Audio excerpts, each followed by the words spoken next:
Vocês voltaram! Sejam bem-vindos ao segundo e último episódio de A Inútil e Imprecisa História da Arte. Eu sou Ivan Mizanzuki e estou aqui para falar novas inutilidades para vocês. Relaxa, não tem spoiler de episódio 7 aqui. Eu não vou falar que o Kylo Ren... Star Wars, navezinha, sabre de luz, tanta coisa boa ali, tanta coisa divertida. É bem sabido a importância que é dada ao fenômeno Star Wars na cultura pop, não apenas brasileira, mas mundial. E, falando de mundial, se no capítulo anterior falamos sobre a arte moderna recusando o clássico, é chegado o momento de explicarmos as raízes renascentistas em Star Wars. Clássico é tudo aquilo que se diz, basicamente, que é produzido no período greco-romano. Bota aí século V a.C. até século V depois de Cristo, Natal da queda do Império Romano. A produção artística do período clássico grego e a produção romana, a partir daí é o que a gente chama de clássico. Século V depois de Cristo temos a queda do Império Romano e o início da chamada Idade Média.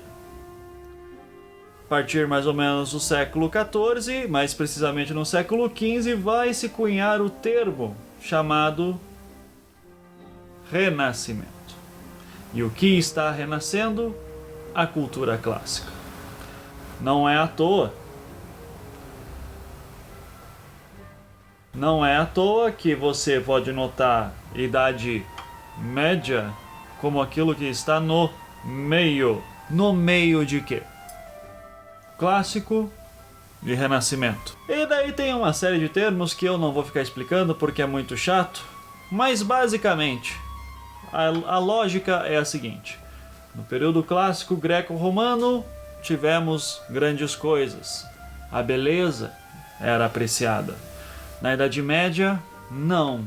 Na Idade Média o conhecimento clássico se perdeu. Então, um grande historiador, o pai da história da arte, Giorgio Vasari, e grande porque ele devia ser alto, porque ele falou um monte de merda, mas básico, mas ele estava começando, então nós perdoamos ele. Mas ele diz: estamos vendo um renascer da cultura clássica greco-romana. E daí o cunhado, termo Renascimento. Mas o que isso tem a ver conosco? Muito. Se nós pararmos para pensar, isso é uma obra clássica grega. Uma estátua aí, por exemplo, em que vocês podem ver o pau do cara muito pequeno. Por que o pau é pequeno? Afinal de horas. Horas.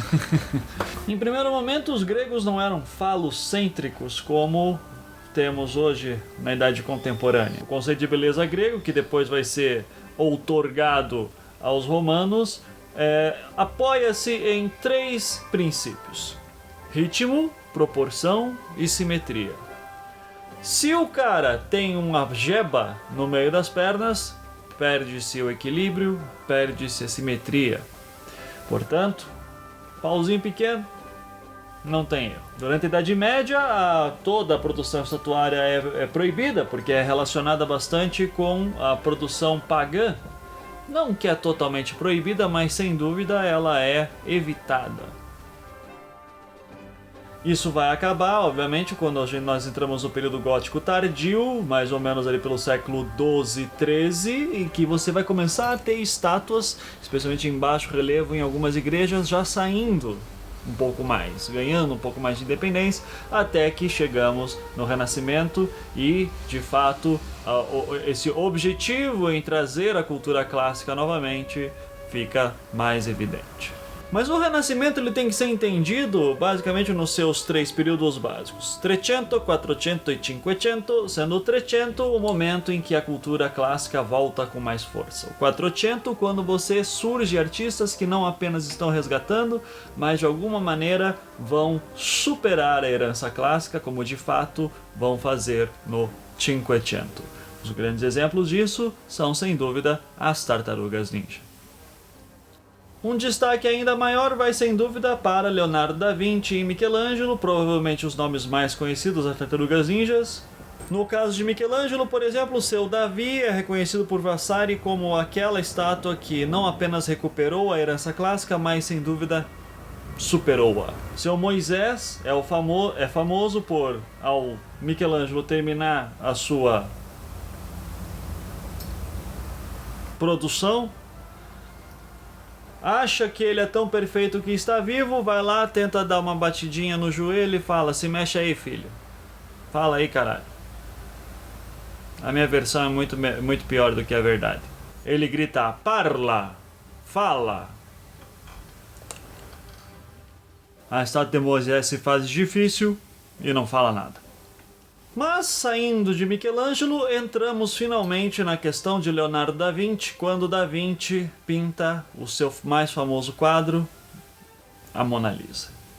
E a Mona Lisa, entre várias coisas, você provavelmente deve estar pensando por que a Mona Lisa é tão importante. Ela é mais importante do que você imagina, por uma série de questões técnicas. A Mona Lisa tem que ser encarada como um quadro interativo. Você, quando for pro Louvre, então agora eu vou te ensinar para que serve ver a Mona Lisa. Então presta atenção, cara. Da Vinci usou na Mona Lisa uma técnica chamada de esfumato. Esfumato basicamente é um traçado que não se completa. Ele vai se esfumaçando. E quando ele vai se esfumaçando, ele exige que o seu olhar preencha o resto do traço. Como o seu olhar é uma questão subjetiva, Da Vinci pensou: eu consigo manipular a impressão daquele que está vendo o quadro. Então você olha para a Mona Lisa e se pergunta: ela está feliz? Ela está triste? E isso, para um quadro do século XV, é algo inovador. Você não tem a noção... Século XV ou XVI? Eu arrumo qualquer coisa aí. Tá, vê aí no texto. Mas isso é totalmente inovador para a época. Um quadro que interage com suas emoções. Você olha para o quadro e diz: ó, feliz, ó, triste. Depende do que você está sentindo, muito por causa do esfumato. Dá a dúvida ainda de para onde exatamente Mona Lisa está olhando. E se você fizer um exercício de botar uma Mona Lisa na televisão da sua sala e você andar de um lado para o outro da sala e acompanhando seus olhos, você vai ter a impressão de que a Mona Lisa está te acompanhando. Veja, isso no século XXI pode não ser grande merda para você, mas no século XV ou XVI era grande merda, sim. As pessoas se surpreenderam e por isso que se você vai para o Louvre e volta dizendo apenas que a Mona Lisa é muito pequena, você só é babaca. Mas há uma outra característica na Mona Lisa que chama a atenção também e que permite que você coloque os seus sentimentos no quadro que está vendo. Ao olhar para a Mona Lisa, você pode se perguntar: ela está sorrindo ou está triste? Ou está séria, pelo menos. Da Vinci faz isso de forma calculada. Veja só, se você olhar metade do sorriso da Mona Lisa, ela está sorrindo. Mas se você olhar a outra metade, ela está séria. E essa confusão sentimental é o que causa a sua dúvida sobre o que Mona Lisa está sentindo. Ao olhar para Mona Lisa, ela funciona como um espelho das emoções. Você olha para ela e ela olha de volta para você, devolvendo o que você está sentindo. E o que Star Wars tem a ver com tudo isso? A genialidade de Star Wars não está no sabre de luz, não está nas navezinhas. A genialidade de Star Wars está em Harrison Ford, Han Solo. E se você não percebeu isso até hoje, basta ver esta foto de Harrison Ford. Você pode notar que ele está claramente utilizando a técnica da Vinciana da dualidade dos sentimentos. Afinal de contas, se eu olho esse lado, Harrison Ford está sorrindo, mas o outro está nervoso, triste, ou sabe-se lá Deus qual é. As influências renascentistas de Star Wars então tornam-se claras ao olharmos a excelente atuação de Harrison Ford em qualquer um dos filmes em que ele esteja. Espero que este conteúdo tenha sido interessante para vocês. Se não for, caguei também, porque afinal de contas, este é o nosso último programa.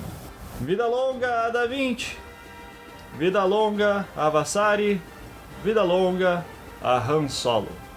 E que a força esteja com vocês.